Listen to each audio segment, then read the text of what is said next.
Olá, a partir de agora você está em Conexão Legal.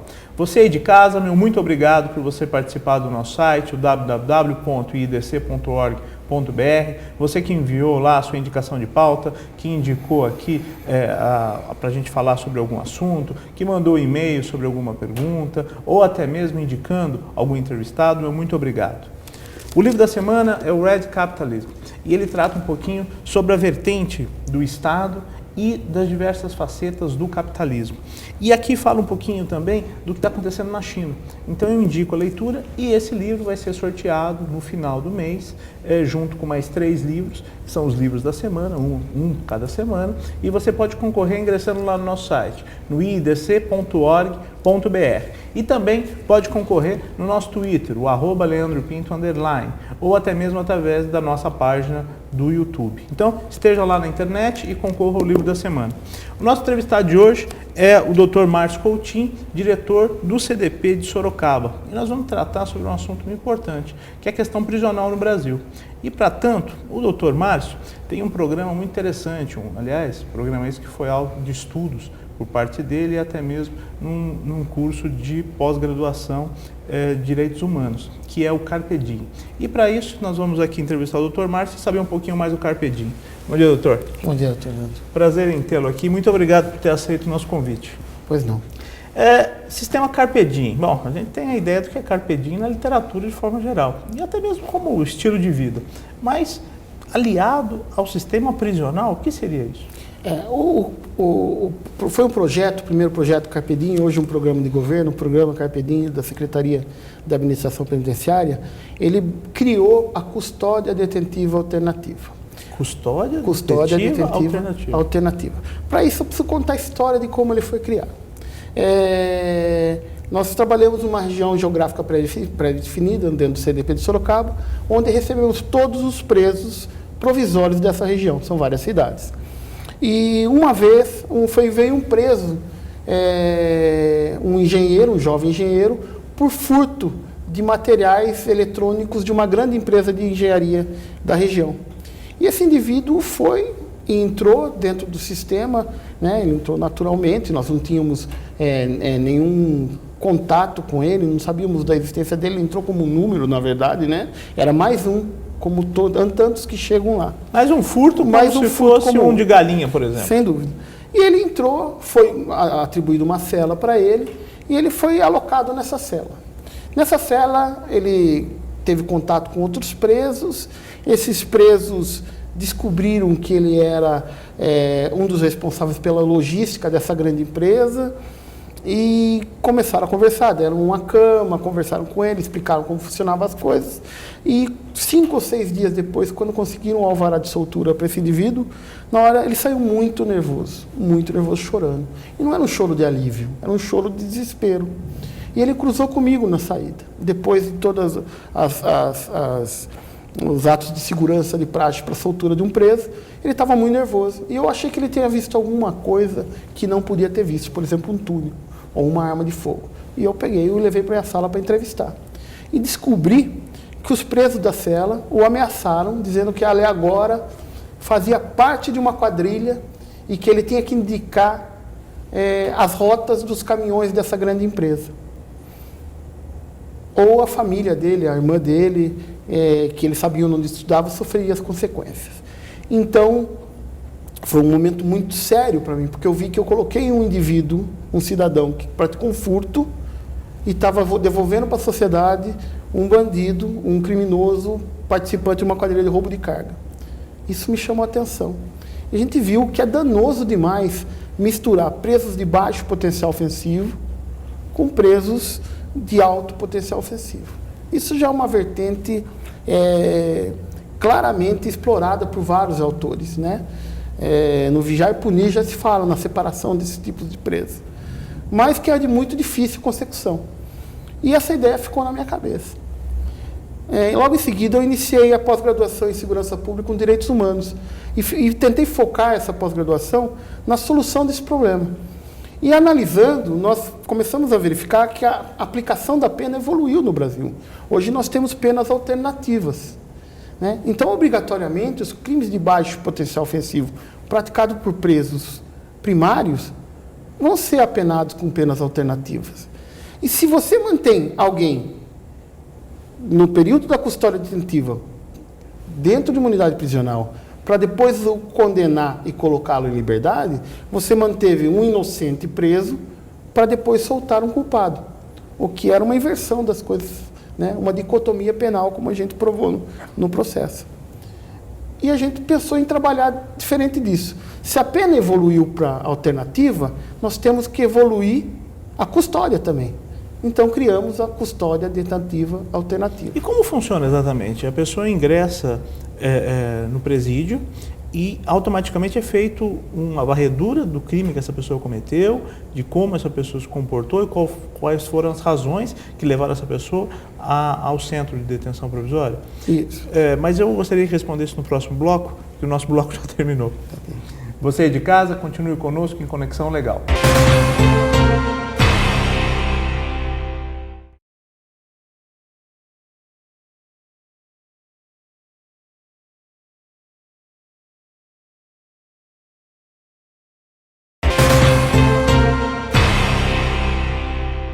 Retornamos em Conexão Legal. Eu gostaria de lembrar você de casa que o livro da semana é uma obra, o Red Capitalism, e ele fala um pouquinho sobre o capitalismo vermelho. E, como bom exemplo, ele fala um pouquinho da China e como a grande nação chinesa usa o capitalismo para se desenvolver. É um livro interessante, ele tem uma questão sociológica também, então eu indico aí a leitura.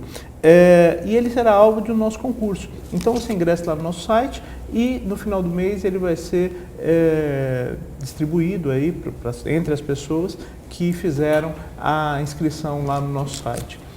Doutor Coutinho, nós falávamos no bloco anterior sobre o Carpe Diem. Como é que funciona? A pessoa então ingressa no sistema prisional e é feita uma varredura do crime que ele cometeu, ou até mesmo do ilícito que ele cometeu, para depois ele ser encaminhado para uma cela ou para uma detenção? Sim. Na verdade, nós criamos um local apartado da unidade prisional, que a gente chama de alojamento de condução. Né? Esses presos são conduzidos durante o período de custódia. Então, com a chegada do preso, há primeiro critérios objetivos. Quais são eles? Que nunca tenha sido recolhido à unidade prisional e, segundo, que tenha praticado crime de baixo potencial ofensivo.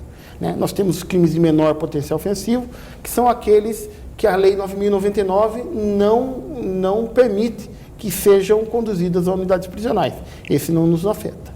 Um patamar acima, o furto, o porte de arma, o estelionato, a violência doméstica, um grande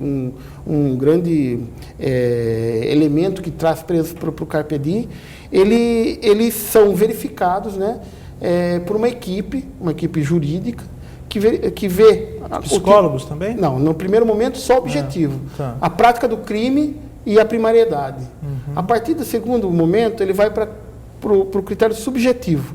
Aí nós temos psicólogos, assistentes sociais e equipe de segurança que fazem entrevistas buscando psicopatologias ou envolvimento com o crime organizado. Uhum. Se nada ocorrer, ele é encaminhado então a Carpe Diem, onde fica internado durante o período da permanência. Né?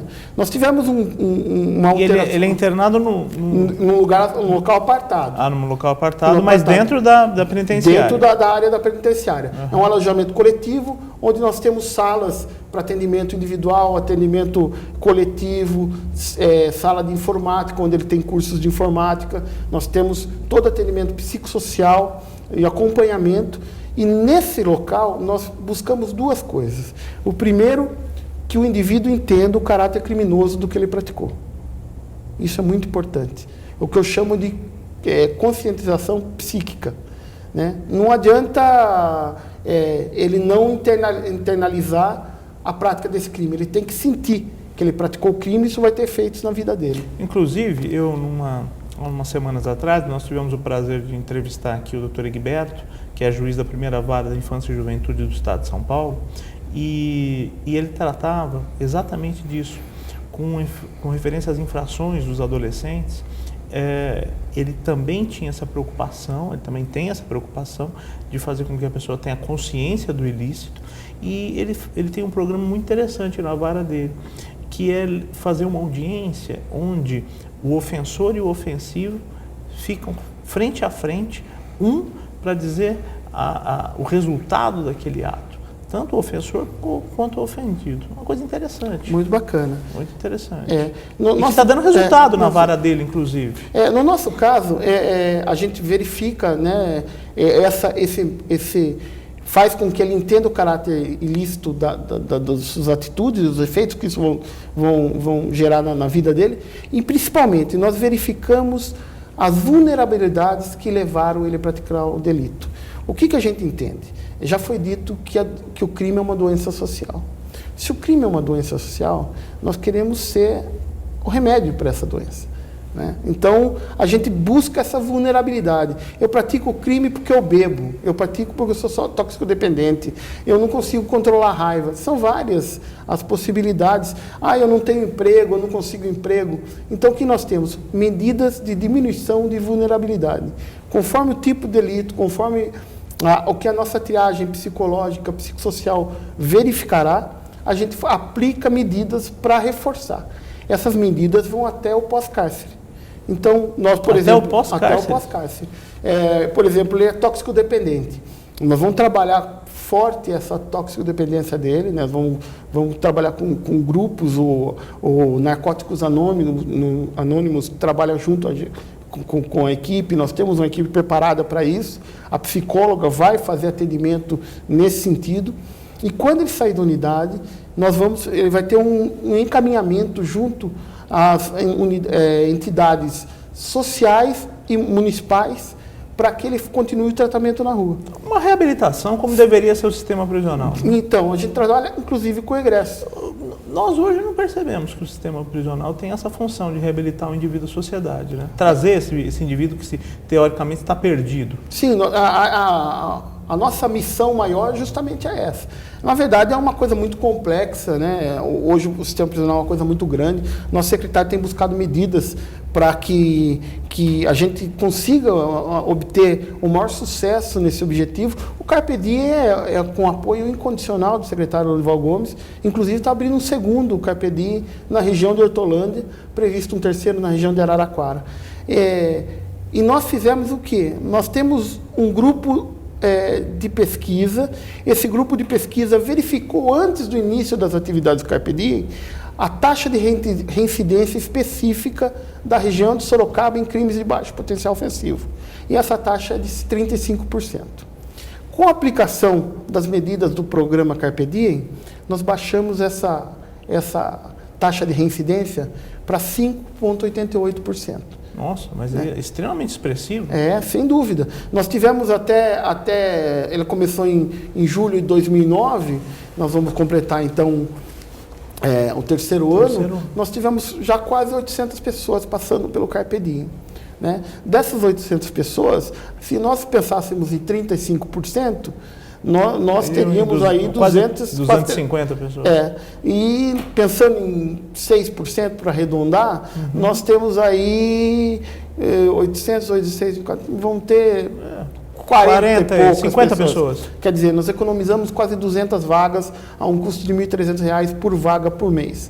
Quer dizer, é bom economizar. Desonerando, inclusive, o custo para a sociedade. Temos que sempre pensar nisso. É bom para a sociedade porque desonera, né? Nós não temos a reincidência. O custo de operação é mais baixo, porque as vagas são coletivas e de menor incidência de estrutura de segurança. Então, nós temos uma segurança mais relaxada. E ganha a sociedade, porque a partir do momento que essa pessoa não é um reincidente, ela não volta a cometer delito e a sociedade acaba sendo o maior beneficiário. O nosso foco tem que ser sempre retornar esse indivíduo melhor para a sociedade. Mas uma coisa muito interessante... Mas eu gostaria de interrompê-lo, porque o nosso tempo terminou do segundo bloco. Okay. Nós vamos para um rápido intervalo e voltamos no último bloco. Você de casa, não se esqueça, ingresse lá no nosso site, no idc.org.br, para concorrer ao livro da semana. Faça o seu cadastro e também pode ser feito pelo nosso Twitter, @LeandroPinto_. Acesse lá. Se você não tem Twitter ou se você não entrou no nosso site por alguma razão, você pode entrar no nosso YouTube, na conta do Conexão Legal, ou mandar um e-mail para o lp@leandropinto.us. Nós já voltamos com o próximo bloco.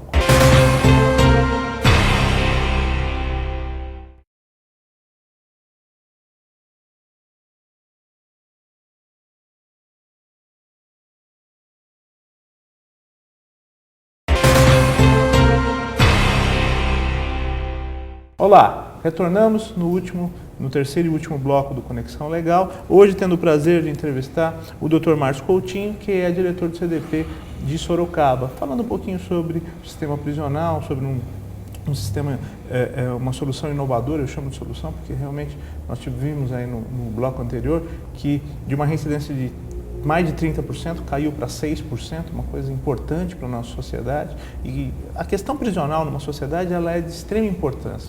Então, o Conexão Legal, o nosso Instituto Internacional de Direito Comparado, tem sempre essa preocupação de estar levando para você aí de casa informações dos mais variados tipos e principalmente com questão à segurança, com referência ao desenvolvimento da nossa sociedade.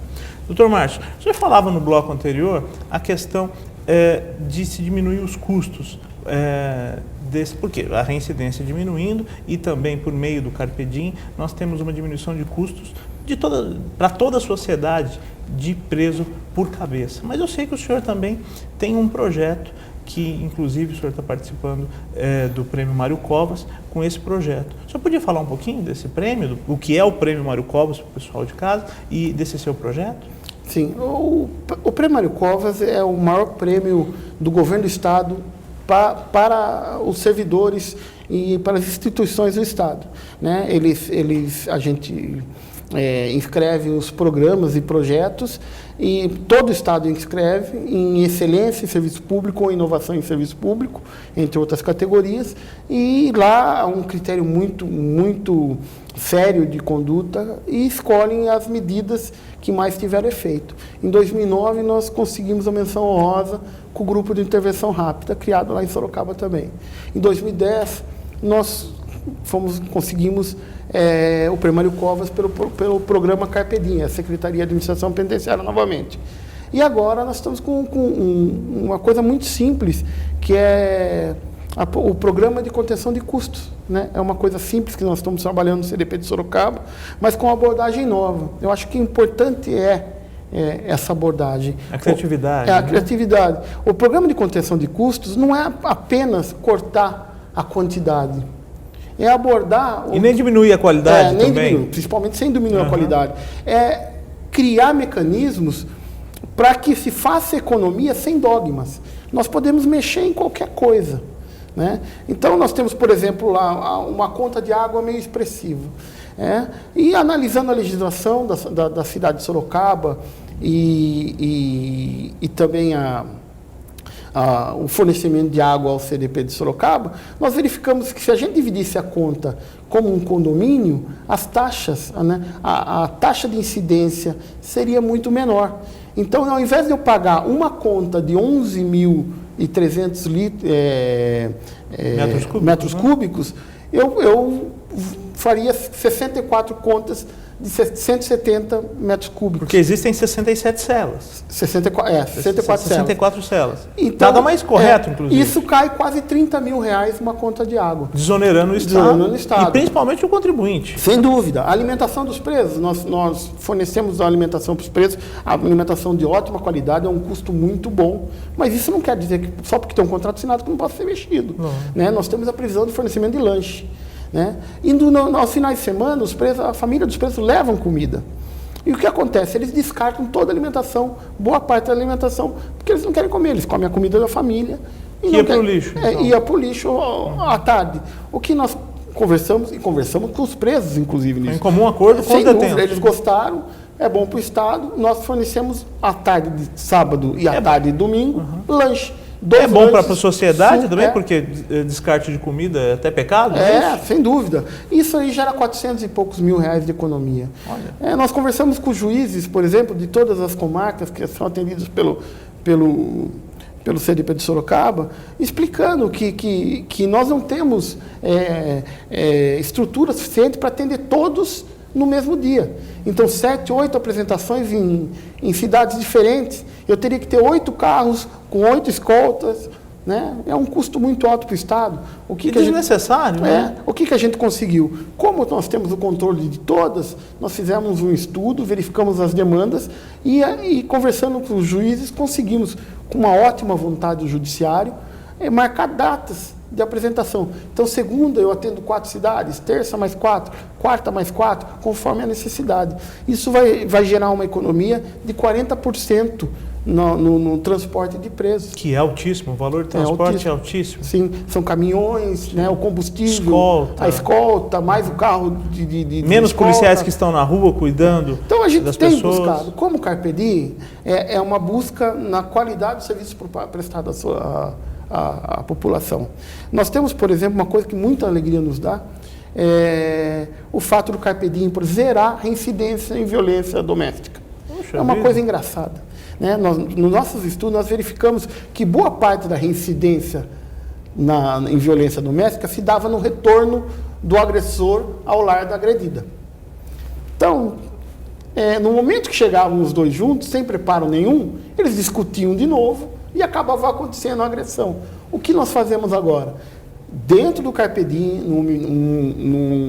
num local monitorado por um psicólogo, nós fazemos a condução dos dois. O agressor com a agredida naquele momento, com a mediação de um psicólogo treinado ou de um estagiário.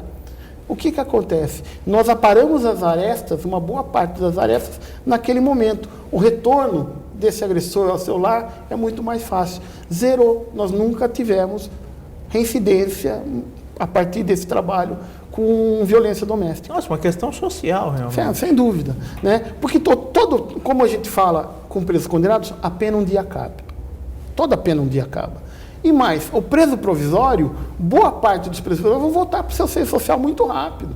Né? Então a gente tem que criar mecanismos para recebê-lo e para enviá-lo melhor. Né? O programa Carpe Diem, ele não é uma atitude isolada do CDP de Sorocaba. Essa seria a minha próxima pergunta, inclusive. Ele tem a Secretaria da Administração Penitenciária inteira, né? Com toda a equipe no apoio. Nós temos a Coordenadoria de Reintegração Social, que cuida de toda a parte de atendimento psicológico, psicossocial. Nós temos as casas do egresso, que recebem nossos presos após o Carpe Diem, com toda a sua estrutura à disposição. Nós temos também a FUNAP, que também traz a sua experiência. Então, nós temos o curso de informática, né? Imagina, ele está lá, ele aprende nesses 10 dias a operar um computador. Isso pode dar uma possibilidade de empregabilidade muito maior para ele. Sim. Nós temos curso de empregabilidade. Só de não ficar ocioso já é uma maravilha. Não, sem dúvida, né? E temos contato com as prefeituras. Então, o primeiro parceiro foi a Prefeitura Municipal de Sorocaba, depois as prefeituras de Votorantim, Salto Pirapora, os juízes encamparam no Carpe Diem. Então, eles recebem, no momento que vão fazer a audiência de monitória, eles recebem um extrato da permanência do preso durante o projeto Carpe Diem. Como foi? Como foi histórico. Todo o desenvolvimento dele, né, do ponto de vista psicossocial, do ponto de vista de segurança, que faz com que o juiz fale, olha, você tem que ir fazer o tratamento de toxicodependência. Né? Você tem que fazer o tratamento de alcoolismo. Ah, não, você vai participar, por exemplo, por vezes, o preso não tem capacitação nenhuma, por isso ele não consegue emprego. Ele sai de lá inscrito no Centro de Apoio ao Trabalhador. Ele vai fazer um curso de formação, alguma coisa assim, até curso com técnico. bolsa de estudo. Né? Então, é muito Mas essa importante. preocupação com a sociedade é que a gente não percebe no sistema prisional. E eu fico muito feliz de saber que em Sorocaba existem atitudes como essa. Aqui em São Paulo a gente não consegue perceber, na capital de São Paulo, a gente não sei se pela grandeza e pela dificuldade, que deve ser muito maior do que numa cidade do interior, mas a gente não consegue perceber esse compromisso em São Paulo com o preso. E isso é muito importante. Mas ele existe sim. Nós temos, por exemplo, o Dr. Mauro Bittencourt, que é o coordenador da reintegração social, e o Dr. Lorival acabaram que é o nosso secretário, eles acabam de fechar um contrato com o Odebrecht. Né? Os presos vão trabalhar no Taquerão. Né? Nós temos também o Proegresso. Isso é muito importante. Entendeu? Que dá capacitação para os presos, né? Inclusive... Você tem que gerar uma expectativa positiva para o indivíduo que está aí tolhido da sua liberdade. Ele tem que imaginar que saindo de lá ele vai ter um retorno melhor. Mas, doutor, eu gostaria de agradecer. Infelizmente, nosso tempo terminou. Mas, olha, fica aqui meu agradecimento especial, porque eu gostei muito da entrevista. Uma entrevista que o pessoal aí de casa, tenho certeza que também compactua dessa minha alegria, porque são expressões como essa que o senhor trabalha lá em Sorocaba, que fazem com que a nossa sociedade tenha um ar de prosperidade no futuro. Porque a gente precisa combater a nossa criminalidade de forma inteligente. Não é só combater prendendo as pessoas, não. Nós precisamos dar uma condição melhor para toda a nossa sociedade, para a gente poder conviver em harmonia. E olha, parabéns essa sua iniciativa. Eu poucas vezes fiz esse tipo de comentário nesse programa, aliás, acho que é a primeira, porque realmente me comoveu. Eu gostei muito da sua entrevista, muito obrigado, parabéns. Eu agradeço a oportunidade e bom dia a todos. Muito obrigado. Você aí de casa, meu muito obrigado por ter estado conosco. Uma ótima semana. Até o próximo em Conexão Legal.